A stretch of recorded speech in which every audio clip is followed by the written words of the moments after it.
Schedule కులాల ఉపవర్గీకరణకు సంబంధించి సాంఘిక సంక్షేమ శాఖ చేసిన ముసాయిదా ఆర్డినెన్స్కి ఈరోజు రాష్ట్ర మండలి ఆమోదం తెలిపింది. ఏదైతే గౌరవ ముఖ్యమంత్రి గారు చంద్రబాబు నాయుడు గారు ఉద్దేశం, అదేవిధంగా అంబేద్కర్ గారు కానీ జగజ్జీవన్ రావు గారు కానీ ఎప్పుడూ కూడా ఆలోచించే విధానం సమాన స్వేచ్ఛ అవకాశాలు ఉండాలి, సమాన అవకాశాలు ఉండాలని ఒకే ఒక ఉద్దేశంతో వాళ్ళు చేస్తున్న ఆ రోజు తీసుకున్న నిర్ణయం. ఆ రోజు నుంచి ఈ రోజు వరకు కూడా ఆ నాయకుల తాలూకా మార్గదర్శకాలతో ఈరోజు నడుస్తున్న ప్రభుత్వాలు మనందరం కూడా చూసాం.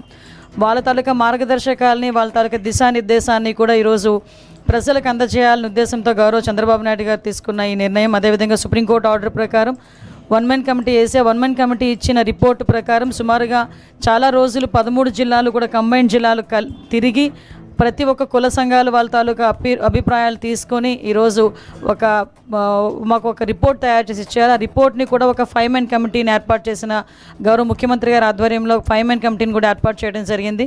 5 man కమిటీ ఇచ్చిన రిపోర్టుని బేస్ చేసుకొని ఆ రోజు మంత్రిమండలిలోని ఒకసారి మనం అందరం దానికి ఆమోదం పొందాం.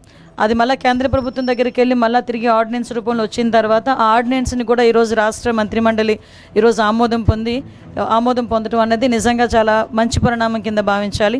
ఇందాకే సార్ చెప్పారు, అందరికీ కూడా స్వేచ్ఛ సమానత్వ అవకాశాలు రావాలి అని ఒకే ఒక ఉద్దేశంతో ఎంతో వెనుకబడిపోయిన రెల్లి కులస్తులు లాంటి కులస్తుల్ని కూడా ఈరోజు 1% రిజర్వేషన్ ఇచ్చి వాళ్ళకి కూడా అన్ని ఉద్యోగ అవకాశాలు, ప్రమోషన్స్లోని కూడా వాళ్ళకి అవకాశాలు ఇవ్వాలని ఒక మంచి ఉద్దేశం. అదేవిధంగా మిగతా ఉపకులాలకు సంబంధించి ఓవరాల్గా 59 ఉపకులాల్లోని కూడా అందరికీ కూడా సమాన అవకాశాలు రావాలని ఈరోజు మంత్రిమండలి తీసుకున్న నిర్ణయాన్ని స్వాగతిస్తూ ప్రజలందరికీ కూడా తెలియజేయటమైంది. అదేవిధంగా మీ అందరికీ తెలుసండి, ఇది పాత సెన్సస్ 2011 సెన్సస్ ప్రకారం రాష్ట్రాన్ని ఒక యూనిట్గా తీసుకోబడింది.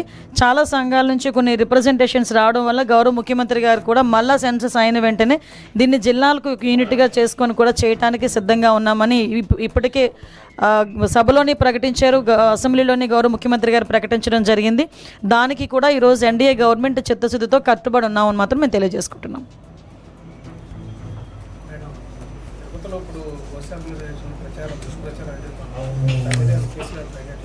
ఆల్రెడీ కేసు కడుతున్నామండి. ఎందుకంటే విషయం ఏంటంటే ఇప్పుడు తిరుపతి అనేసరికి ఒక ఆధ్యాత్మిక ప్రదేశం, దాని మీద చాలా సెంటిమెంట్ ఉంటుంది. తిరుపతిలోని ఎక్కడైనా ఏదైనా చిన్నది అంటే మాంసాహారం ఎక్కడ దొరికినా, ఒక సిగరెట్ దొరికినా, లేకపోతే ఏదైనా మద్యపానానికి సంబంధించిన అంశాలు ఏమైనా దొరికినా కూడా భక్తుల మనోభావాలు దెబ్బతినే పరిస్థితులు ఉంటాయి. అటువంటి సిచ్యువేషన్స్లో ఒక అబద్ధపు ప్రచారాన్ని నిజం చేయడానికి వాళ్ళు చేస్తున్న ప్రయత్నాలు, సాక్షాత్తు ఇంతకుముందు ఆ తిరుమల తిరుపతి దేవస్థానం చైర్మన్ చేసిన వ్యక్తి బయటకు వచ్చి ఆ తిరుమల తిరుపతి దేవస్థానం తాలూకా ప్రాధాన్యత, దాని తాలూకా సెంటిమెంట్ తెలిసిన వ్యక్తిగా ఆయన అటువంటి కామెంట్స్ చేసేటప్పుడు ఆయన సెన్స్ పనిచేయాలి, చిత్తశుద్ధితో ఉండాలి. ఎందుకంటే ఇది దేవుడితో కూడుకున్న వ్యవహారం, దేవుడికి సంబంధించిన వ్యవహారం. ఇప్పుడు ఏదో మత సంబంధించిన ఘర్షణలు తీసుకురావాలి, ఎక్కడో law and order issues create అవ్వాలి కాబట్టి ఈ రకంగా మనం చేయటం. ఇంతకుముందు మీకు తెలుసు ఒక పింక్ డైమండ్ అని చెప్పి ఒక రకమైన దుష్ప్రచారం చేశారు. అరే అసలు పింక్ డైమండే లేదు అని చెప్పి ఆర్కియాలజీ డిపార్ట్మెంట్ వాళ్ళు కూడా బయటకు వచ్చి చెప్పే పరిస్థితి వచ్చింది. అంటే ఏదో రకంగా తిరుమల తిరుపతి దేవస్థానం అంటే ప్రజల సెంటిమెంటు, దాని మీద ఒక బురద చల్లితే గవర్నమెంట్కి చెడ్డ పేరు వస్తుంది, దానివల్ల పూలన మత ఘర్షణలు తీసుకురావచ్చు అని ఒక దురాలోచనతో వాళ్ళు చేస్తున్న కామెంట్స్ తప్పించి వీటిలో నిజం లేదు అని నిన్న నిజాలు ఈవో శ్యామలారావు గారు చాలా క్లియర్గా చెప్పారు. ఎంత దౌర్భాగ్యం అంటే అక్కడ ఈవెన్ ఆ గోశాలకి 2023 నుంచి విజిలెన్స్ అధికారులని కూడా లోపలికి రానివ్వని పరిస్థితి, అంటే లోపల ఏం జరుగుతుందో కూడా తెలియని పరిస్థితి. అదేవిధంగా కనీసం ఆవులకి ఇచ్చే దానాన్ని కూడా కల్తీ చేసి అందులో కూడా కనీసం నాణ్యత లేని దానాలను కూడా పెట్టే పరిస్థితి కనిపించిందని సాక్షాత్తు ఈవో శ్యామలరావు గారు చెప్పడం జరిగింది.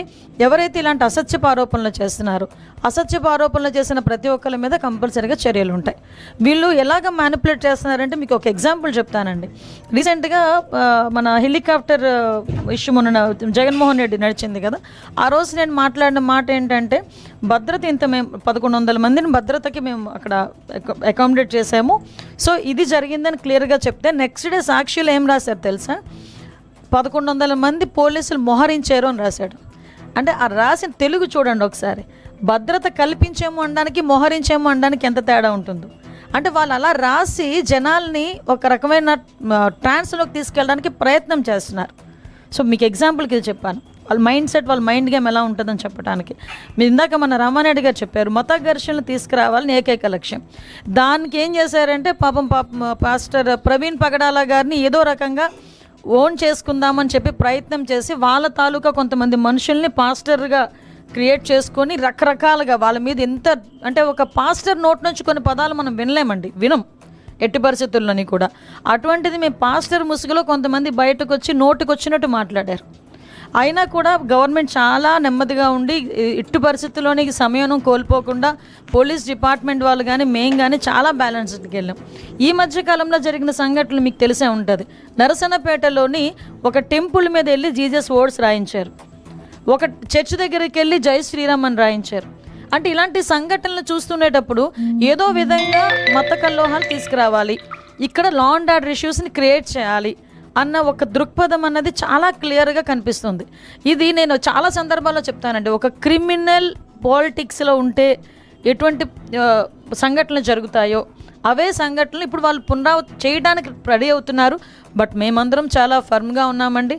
ఎట్టి పరిస్థితుల్లోనే అటువంటి వాళ్ళు ఊహించుకొని ఏదో చేద్దాం అనుకున్నా కూడా చేసే పరిస్థితి అయితే ఉండదు. మేమందరం కూడా చాలా అలర్ట్గా ఉన్నాం.